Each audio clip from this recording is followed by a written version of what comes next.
Wednesday morning, social media friends. Welcome to this episode in March of Real Living in Chicagoland. Let me ask my co-host Rick Batista to join us and lead us off in today's live stream conversation.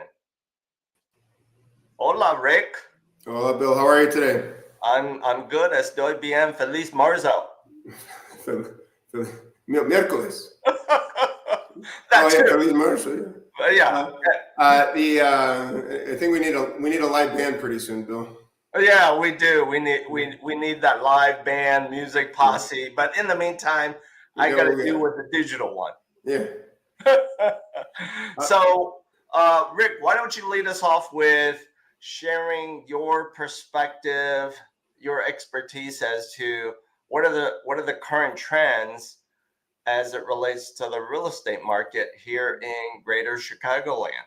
Well, in across Chicagoland and I think across the nation, a lot of people are just trying to see where things go because there's just way too many question marks. So, what we want to forget predicting because we can't predict anything anymore. Projecting is becoming harder and harder because it's just what's going to happen in the news is going to impact a lot of other things and trickle down. So, right. I think it's really hard to even project to see where things are, where we hope things to go. But the only thing we can really do is just deal with what's in front of us. That's true. And just make the moves with all the information we have. Historical data helps, seems to help less these days, but at least we have that information, knowledge and experience. And I think that's the most important thing when you're dealing with the housing market and pretty much any trade, but with a realtor or mortgage lender. Experience with experience you get resourcefulness, so you can better ride the waves that come our way. Yeah. But single family homes, detached single family homes in Chicago, we look at the housing affordability index, and this is data that we get off of the Chicago Association of Realtors. They put this out every month around the 14th, 15th of the month.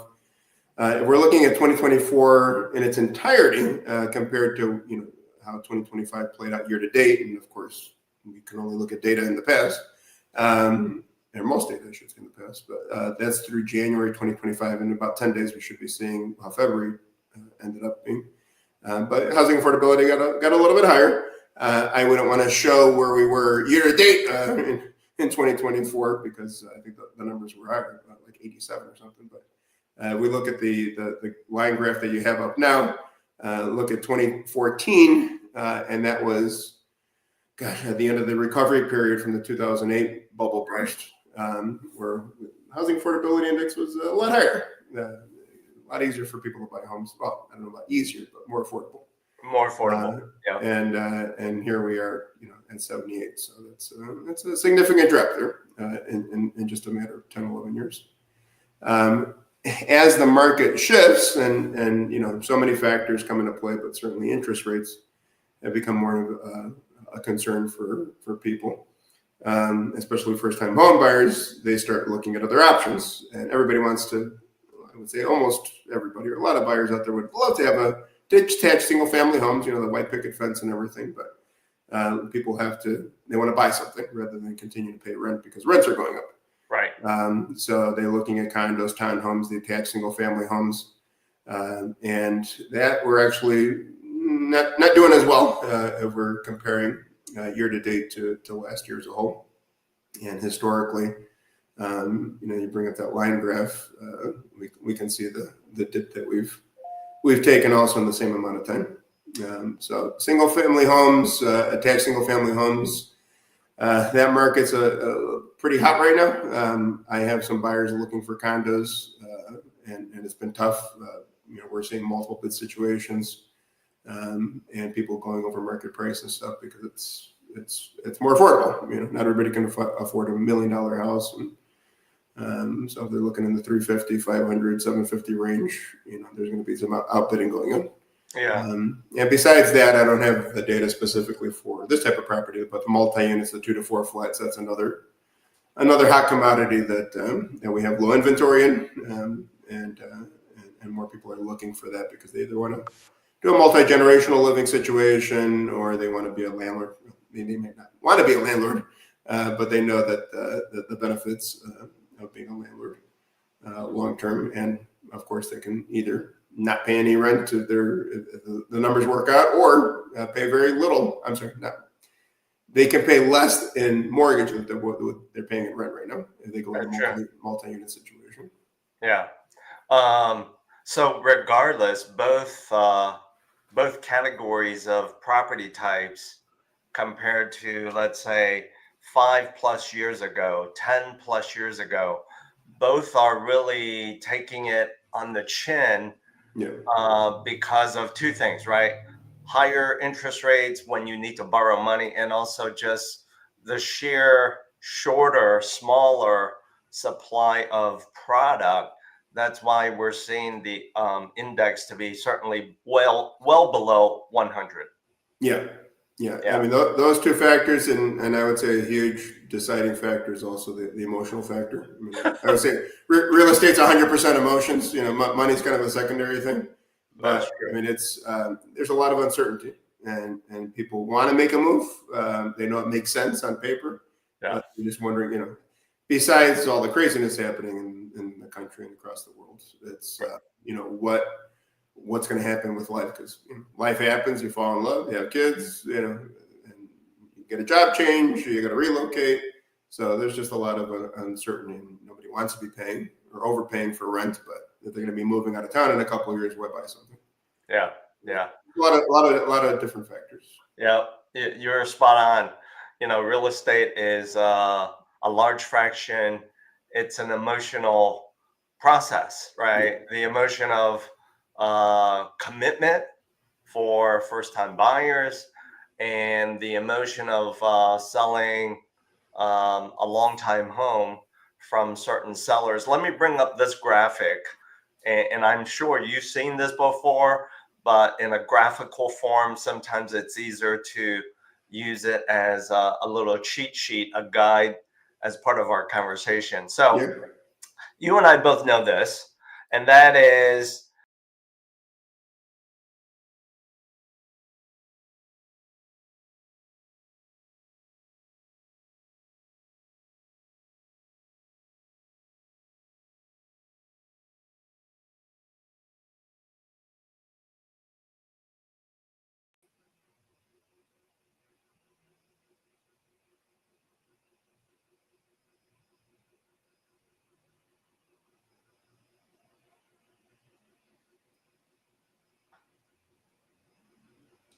can you hear me?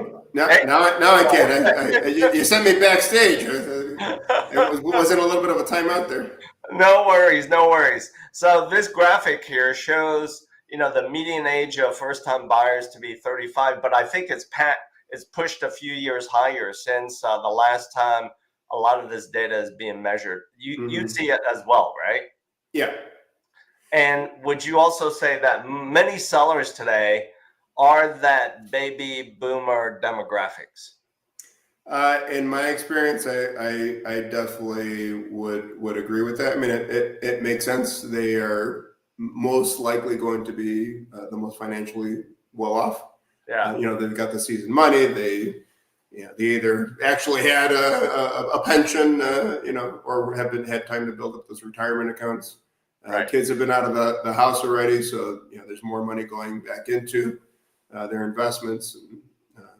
So definitely a lot of different reasons why, but I think they're in probably overall the best position to be making these big financial moves. Yeah, and they're the ones with the good chunk of equity in a property that they may be. Notice how I'm going to say this. They may be thinking of selling. Maybe they're not quite ready yet, but they're certainly thinking about it, right? Yeah, because a lot of times people, especially in the city, you move from the city to the suburbs, and you do it either before you start the family or when the kids are small, before they go to school. So you're trying to find somewhere you're gonna put your roots in the ground until the kids are done with high school, and then either they stick around, coming home for the summer and winter break for college, or they're gonna wait until they just get out of high school and then move. But that takes time, right? You're talking about 12+ years. Yeah. So Yeah. in that time, you can build a significant amount of equity. Yeah. And for these seniors, audience members, social media friends listening or watching today's live stream or as a recording, many seniors, right, as they are thinking about selling their current home, they may be faced with a challenge that the home works for them, but to put it into a polite frame, it may be dated for you or me, Rick. Yeah. Yep. And so what happens then is, all right, it's a nice home. Maybe it's in a good, if not great location. However, it's not what's tugging at me to go back immediately and say, this is the one. Yeah. And so, audience members, today we are going to welcome a guest into our live stream conversation. His name is Tom. He's the owner, operator, founder of Makeover Homes. Let's bring him into the conversation. Hello, Tom. Hey, Hey, Tom. Bill. Hey, Rick. Thanks for having me. Welcome. Yeah, you're welcome. So you heard our most recent setup to bring you into the conversation, right? A lot of sellers today are baby boomers, and while they've got all of this equity, they're sitting on all of this nice equity in a subject property. The subject property may be too dated for a potential buyer like Rick or myself. Tell us about Makeover Homes. What is it that you provide to the business of real estate? Great. Thanks for having me. Yeah. So Makeover Homes is going to give the lender and the realtor and the client basically more options. For example, we're in the renovation loan niche, but let's say we talk about this dated home, the seller, perfectly fine home, but it's just dated. The realtor typically would say, hey, lower the price or fix it up or do something. And then, the buyer gets there and they're still saying, well, I didn't like the gray paint or what they fixed up, or, it's just still not right. So everyone's spending money or doing things or lowering prices when they're not really solving the problem. So what the Makeover Mortgage process does is it allows the seller to sell as is and the buyer to come in and choose all of the renovations that they want to make it exactly the way they want it. And they get to roll those renovations into the mortgage. So from a buyer standpoint, you get more of what you want. From a seller standpoint, you don't have to do a bunch of stuff and you get a fair value for your home as it is. The other thing that can happen is, let's say the home's fine, the roof's old, the furnace is 25 years old, everything still works. And then the buyer's looking at it going, well, it doesn't leak, so we can't really, say it's an inspection issue. The furnace works, so we can't really say, I want it fixed because it's working, but it's old. Right. What we can do with the Makeover Mortgage process, we said, we know it's old and it works, so don't worry about fixing it, or we're not going to say anything about it because it still works, but we're just going to go ahead and roll a new roof, a new furnace into the mortgage. So now the buyer has the benefit of those new things without writing a big fat check out of their pocket, a year or 2 or 3 down the road when those things fail. And the seller's not getting, this inspection report beat down on the price. So there's all these different ways to use the tool of the Makeover Mortgage process to get the seller more of what they want and get the buyer more of what they want, and make the loan officer's job easier and the realtor's job easier, and everybody wins across the board. Yeah.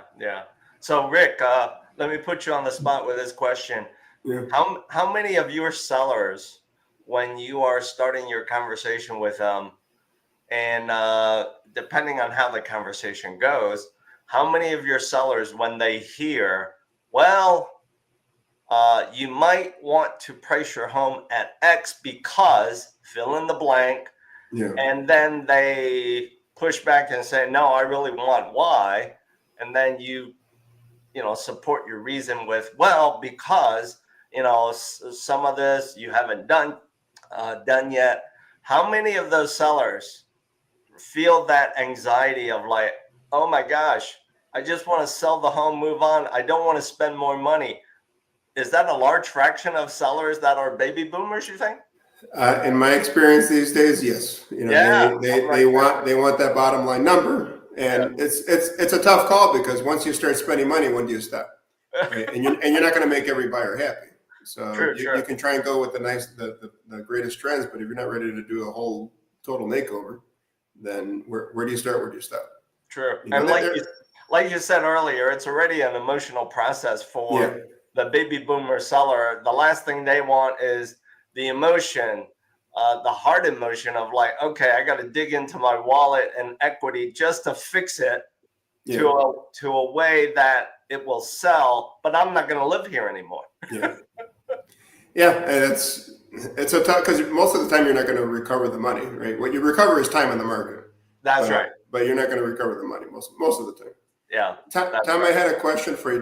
During the process, is it kind of like if a condo board was going to do a reserve study where you have like somebody coming in to look at, this is fine now, but you'll need this, estimated 5 years from now. So you kind of like factor that in. Well, sorry, can you repeat the question? You're cutting out on me. I said, when your team comes in, is it kind of like if you're looking at a condo association does a reserve study, right? To say that, the roof is fine now, but this is how the roof is, and 5 years from now you're going to likely need the roof. And I don't think I still heard the question, but I think I get the concept of it. Okay. When our team comes in, if the listing, I'm going to say, needs some help, we would recommend what we call pre-inspection. And then what we do is we would do a makeover measure on the home. So we digitize the whole product. And then that way, what we can do is we can go to the seller and say, look, we're going to get feedback here of what's wrong with your house, why it's not selling. So instead of you fixing it, we're just going to offer this home as makeover ready. So basically what that means is what needs fixed and what is it going to cost? What is it going to look like? And how do we fund it? Okay, so if we present all of that stuff and we present this home as makeover ready, then you're knocking out all of the objections and the questions that are going to come. Well, it's ugly. I want to pay less. I want to buy it, but I want to fix it. I want to fix it, but I don't know how to fix it. I need the money and I don't know who to hire. So if you take care of all of that with the marketing as a makeover, makeover mortgage ready, and you've already done all the data collection, then all the consumer has to do is say, I want a new bathroom and this kind of shower. I want this kind of floor. I want this paint. And our machine will basically price it out for them. And then that way they know what it should cost. And then they can make a confident decision with their realtor. I'm going to put $30,000 into this house. I'm buying it for X. Pull comps on what they think it's going to be worth. Now the realtor and the buyer can make a reasonable offer based on what they know it's going to cost to renovate it. So it really sets the table for changing the way people shop. The way it happens now is a realtor either guesses or they try to call their contractor buddy and he tries to guess and he doesn't want to do it. And then next thing you know, it's 2 weeks later and the seller just took another offer and everyone's standing there going, well, I would have bought this thing if I knew the numbers. So what we want to do is get to those numbers super fast. And if we get the listing agent to makeover measure the home, you have those numbers the day you list it. And that way anybody can ask our system any question and get an accurate number. So you might want granite countertops. The next buyer might want quartz. You might want LVP flooring. They might want tile. It doesn't really matter as long as we've digitized the home. Any question you ask it, we can customize the estimate and customize the visual so everybody knows the numbers. Okay. What are some lessons learned that you can share with our audience, Tom, as part of this process, doing it the right way? So I can address the common mistakes. We call it Groundhog Day over here at Makeover. So it's the same mistakes over and over and over. It's just put the different realtor in, put the different banker in, put the different client in, same mistakes over and over.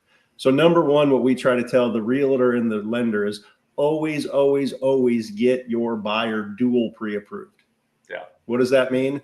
That means they can borrow money with renovations rolled in, or they can borrow money as is where it is. Okay. If they can do both, then they can go shop for any home. It's like going to a car dealer and saying you could buy it or you can lease it. The car's the same, the dealer's the same, the bank's the same. Are you buying or are you leasing? So we want the realtor and the lender sending the buyer out able to purchase with a makeover mortgage or a standard mortgage. Either way, they're going to get the deal done. So that's probably the number one mistake. And then the number two mistake is everyone goes backwards. Like you would never take the buyer out without being pre-qualified because that's backwards. You wouldn't make an offer and then tell the lender, hey, hurry up. I got 2 days to get this thing done. And I need you to pre-approve my client. Like you'd be like, that's probably the bad way to do it. And then let's say you did it again next week and again next week and again next week. Your lender would be like, dude, you're killing me over here. So that's how the makeover process works now, is they're always sending the contractor first, or they're making the offer. And then they're going, oh, shoot, I knew the thing was ugly, but what's it going to cost? So what we say is stop, makeover measure the house. Okay, first. So it's listed that way. And even if it's not listed when you show it, makeover measure it. So now you have the data. So if your client's dual pre-approved and the house is makeover measured, you can't screw it up. Okay, because all the data is there. Once the offer is accepted, then you send the inspector. He verifies the data, and then we send the contractor last, because now he has all of the data he needs. He can show up, the bid's already done. He can just show up and tidy up the numbers, make sure the client's getting what they want, send over the data to the lender. The lender can order the appraisal, and you can get this thing closed in 30 days or less, just like a standard transaction. But if you go in the wrong order, it's going to be a circular firing squad, and everyone's going to get frustrated. Yeah, you don't want that vicious loop. No, it's painful. What's the last lesson learned or thing to avoid? You know, the other biggest mistake is they tell the client to go find a consultant and go find a contractor. That's terrible. Because what happens is you're literally saying, hey, you've never done this before. You have no idea what you're doing, and you're going to make the biggest purchase of your life, and you get to go find somebody on the internet. That's terrible. Okay. So what we say is follow your lender and your realtor's lead, stay off the HUD list, go to makeover first, because all of our guys are trained and they run the process. And then don't send them out swimming with the sharks with the contractor. Most contractors, even if they're licensed, the criteria to become a contractor is so low. Literally, if you have a bond and insurance, you're a contractor. You could have started yesterday.